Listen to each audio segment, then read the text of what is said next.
ನಮಸ್ತೆ ಎಜೆ ನ್ಯೂಸ್ಗೆ ಸ್ವಾಗತ. ಸಿಲಿಂಡರ್ ಸೋರಿಕೆಯಿಂದ ಕಾಣಿಸಿಕೊಂಡ ಬೆಂಕಿ, ಚಿನ್ನಾಭರಣ ಸೇರಿ ಪದಾರ್ಥಗಳು ನಾಶವಾಗಿದೆ. ಮನೆಯಲ್ಲಿ ಇದ್ದ ಅತ್ತೆ ಸೊಸೆ ಪ್ರಾಣಾಪಾಯದಿಂದ ಪಾರಾಗಿದ್ದಾರೆ. ಹುಣಸೂರು ತಾಲೂಕಿನ ಒಡ್ಡರಗುಡಿಯಲ್ಲಿ ಘಟನೆ ಜರುಗಿದೆ. ಅತ್ತೆ ಈರಮ್ಮ, ಸೊಸೆ ಶಾಂತಲಾ ಅಪಾಯದಿಂದ ಪಾರಾಗಿದ್ದಾರೆ. ಮನೆಯ ಮೇಲ್ಛಾವಣಿ ಹಾನಿಯಾಗಿದೆ. ಚಿನ್ನಾಭರಣ, ಆಹಾರ ಪದಾರ್ಥಗಳು, ವಸ್ತುಗಳು ಬೆಂಕಿಗಾಹುತಿಯಾಗಿದೆ. 60 ಗ್ರಾಂ ಚಿನ್ನಾಭರಣ, 3 ಲಕ್ಷ ರೂಪಾಯಿ ನಗದು ಸೇರಿ ಮನೆಯಲ್ಲಿ ಇದ್ದ ವಸ್ತುಗಳು ಬೆಂಕಿಗಾಹುತಿಯಾಗಿದೆ. ಸಿಲಿಂಡರ್ನ ಜೋರು ಶಬ್ದ ಕೇಳಿ ನೆರೆಹೊರೆಯವರು ಬಂದು ಇಬ್ಬರನ್ನ ರಕ್ಷಣೆ ಮಾಡಿದ್ದಾರೆ. ಇನ್ನು ಸ್ಥಳಕ್ಕಾಗಮಿಸಿ ಬೆಂಕಿ ನಂದಿಸಿದ ಅಗ್ನಿಶಾಮಕ ಸಿಬ್ಬಂದಿ ಬೆಂಕಿ ನಂದಿಸಿದ್ದಾರೆ. ಹೊಸ ಮನೆ ನಿರ್ಮಿಸಲು ಬೀರುವಿನಲ್ಲಿ ಇಟ್ಟಿದ್ದ 3 ಲಕ್ಷ ರೂಪಾಯಿ ಕೂಡ ಭಸ್ಮವಾಗಿದೆ. ಬಿಳಿಕೆರೆ ಠಾಣೆಯಲ್ಲಿ ಪ್ರಕರಣ ದಾಖಲಾಗಿದೆ.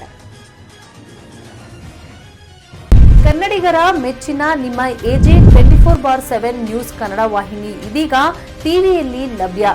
ವೇಳೆ ನೋಟಿಸ್ ಕೊಟ್ಟಿದ್ರೆ ವಾಪಸ್ ತಗೋತೀವಿ. ಇವತ್ತು ವಕ್ಫ್ ಪ್ರಾಪರ್ಟಿ ಅಂತೇಳಿ ಬರ್ತದೆ ಅಂತ ಹೇಳಿದ್ರೆ ರೈತರು ಬೀದಿಗೆ ಬದಲು ಏನ್ ಮಾಡ್ಬೇಕಾಗತ್ತೆ?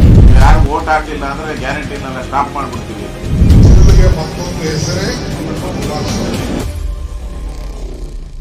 ಕರ್ನಾಟಕ ಮತ್ತು ದೇಶ ವಿದೇಶ 360 ಡಿಗ್ರಿ ಸುದ್ದಿ ಹಾಗೂ ಉತ್ತರ ಕರ್ನಾಟಕ, ಬೆಳಗಾವಿ, ಬಾಗಲಕೋಟೆ, ಧಾರವಾಡ, ಹಾವೇರಿ, ಗದಗ, ಬಿಜಾಪುರ ಜಿಲ್ಲೆಯ ಕ್ಷಣ ಕ್ಷಣದ ವಿವರವನ್ನ ಪಡೆಯುವುದಕ್ಕೆ ಎಜೆ 24/7 ನ್ಯೂಸ್ ಕನ್ನಡ ವಾಹಿನಿಯನ್ನ ಲೈಕ್ ಮಾಡಿ, ವಿಡಿಯೋಗಳನ್ನ ಶೇರ್ ಮಾಡಿ, ಕಮೆಂಟ್ ಮಾಡುವ ಮೂಲಕ ನಮ್ಮ ವಾಹಿನಿಗೆ ಸಹಕಾರ ನೀಡಿ ಮತ್ತು ಚಾನೆಲ್ ಅನ್ನ ಸಬ್ಸ್ಕ್ರೈಬ್ ಮಾಡಿ.